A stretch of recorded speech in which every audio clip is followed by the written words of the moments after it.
Hi hello సౌజన్య సలీమాన్ ఛానల్కు స్వాగతం అండి. ఈరోజు నేను వచ్చేసి మునగాకు ఫ్రై రెడీ చేస్తున్నాను. మునగాకును అయితే శుభ్రంగా కడిగేసి ఆరబెట్టేసేసుకున్నాను. అదేవిధంగా ఒక 2 గుప్పిళ్ళు వచ్చేసి కరివేపాకు కూడా శుభ్రంగా కడిగేసి ఆరబెట్టేసుకున్నాను. దానికి ముందుగా మనం ఎలా తయారు చేస్తాము ఏంటనేది వీడియో ప్రాసెస్లో చెప్పుకుంటూ చేద్దాం రండి.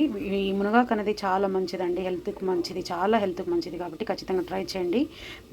ముఖ్యంగా షుగర్ పేషెంట్స్ ఎవరైనా ఉన్నట్లయితే ఖచ్చితంగా చాలా మేలు చేస్తుంది. అదేవిధంగా గుండెకి మంచిదండి, ఎముకలకి మంచిది. ఖచ్చితంగా ట్రై చేయండి ఫ్రెండ్స్. ఇప్పుడైతే నేను ఒక బౌల్ పెట్టుకున్నానండి. బౌల్ పెట్టేసేసుకొని ఇందులోకి కొంచెం మినపప్పు, పచ్చినపప్పు అవి వేసుకోండి. పచ్చినపప్పు నేనైతే వేయడం లేదు. అదేవిధంగా కొంచెం ధనియాలండి, ఒక 2 స్పూన్లు. ఇప్పుడు ధనియాలు వేగాయి, అదేవిధంగా మనకి మినపప్పు కూడా వేగిపోయి. 1 స్పూన్ వచ్చేసి జీలకర్ర అండి. అదేవిధంగా అవిసె గింజలు వచ్చేసి జస్ట్ ఆప్షనల్, అది ఇంకొకసారి నేను వీడియో చేసేటప్పుడు అవిసె గింజల కారం కూడా రెడీ చేసి చేస్తాను. వీటన్నిటిని బాగా వేయించేసుకొని పక్కన పెట్టేసుకున్నాము.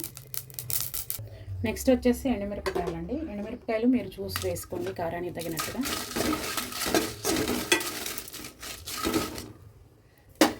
కొంచెం లైట్గా నూనె వేసేసి ఎండుమిరపకాయలు ప్లస్ మునగాకు అవి వేయించేసేసుకుందాము. ఇప్పుడు చూడండి ఫ్రెండ్స్, ఎండుమిరపకాయలు అయితే వేగిపోయాయి. ఇప్పుడు నెక్స్ట్ మునగాకు వేయించేసుకుందాము. ఈ పక్క తీసేసి నెక్స్ట్ మునగాకు కరివేపాకు 2 వేయించేసుకున్నాము. మునగాకు మంచిగా వేయించేసుకోవాలి, బాగా కరకరలాడుతూ వేయాలన్నమాట. ఈ లోపల మనం సాల్ట్ వేసుకొని ఈ మినపప్పు వాటిని పట్టుకొని వద్దాము.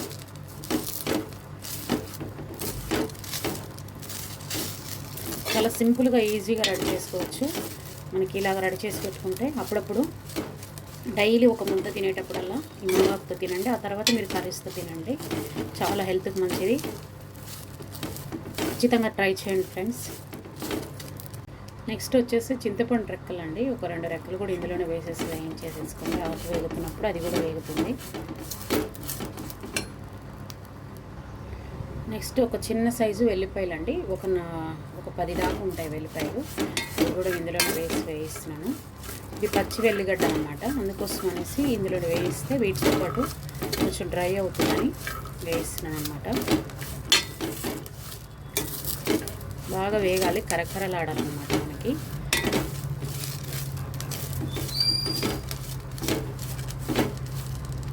చూడండి ఫ్రెండ్స్, ఇప్పుడైతే మనకు బాగా వేగిపోయి గలగల సౌండ్ వస్తుంది కదా, ఇలా పట్టుకొని నలిపితే కూడా ఇలాగ మనకి ఇదైపోవాలన్నమాట. అంత ఇదిగా చేసుకోవాలి. ఇప్పుడు మనము కొంచెం చల్లారాక పట్టుకోవడమేనా. ఫస్ట్ నేనైతే చూడండి ఇది మొత్తం మిక్సీ జారులో వేసేసి మంచిగా పట్టేసాను. చూస్తున్నాడు కదా, చూడండి ఇలాగ పొడిగా పట్టుకున్నాను అనమాట పొడిని. ఇప్పుడు దీంట్లోనే నేను ఇది వేసేయాలి. కొంచెం చల్లారాక వేసేసి అది కూడా పట్టి చూపిస్తాను మీకు నేను. చూడండి ఫ్రెండ్స్, ఇప్పుడైతే మనము మునగాకు పొడి అయితే పట్టేసుకున్నాము. చూడండి ఈ విధంగా పట్టుకోవాలన్నమాట. మీకు కనిపించడం కోసం నేను గిన్నెలో వేసాను. ఇదిగో చూడండి, ఇట్లా బరకగా పట్టుకోవాలి. మీకు కనిపిస్తుంది అనుకుంటున్నాను. ఈ విధంగా పట్టుకుంటే సరిపోతుంది అన్నమాట మనకి పొడి. చాలా బాగుంటుందండి. చూడండి ఇలాగా ఫస్ట్ మనము డ్రై వన్ని పట్టేసేసుకొని ఆ తర్వాత ఆకు వేసి పట్టాలన్నమాట. మరి మెత్తగా పట్టకూడదు, అంత టేస్ట్ ఏమి ఉండదండి. మెత్తగా పడితే ఈ విధంగా పట్టి చేసుకోండి, రెడీ చేసుకోండి. అదేవిధంగా కరివేపాకు కారం, అవిసె గింజల కారం కూడా 1 by 1 పెడుతూ ఉంటాను. నా ఛానల్కి ఎవరైనా కొత్తగా వచ్చినట్లయితే నా ఛానల్ని సబ్స్క్రైబ్ చేసుకొని చూడండి ఫ్రెండ్స్. ఎవరైనా కొత్తగా వచ్చి నా ఛానల్ని చూస్తూ ఉన్నట్లయితే మరొక్కసారి లైక్ ఇవ్వండి, సబ్స్క్రైబ్ చేసుకోండి. అదేవిధంగా థ్యాంక్ యూ ఫర్ వాచింగ్ అండి.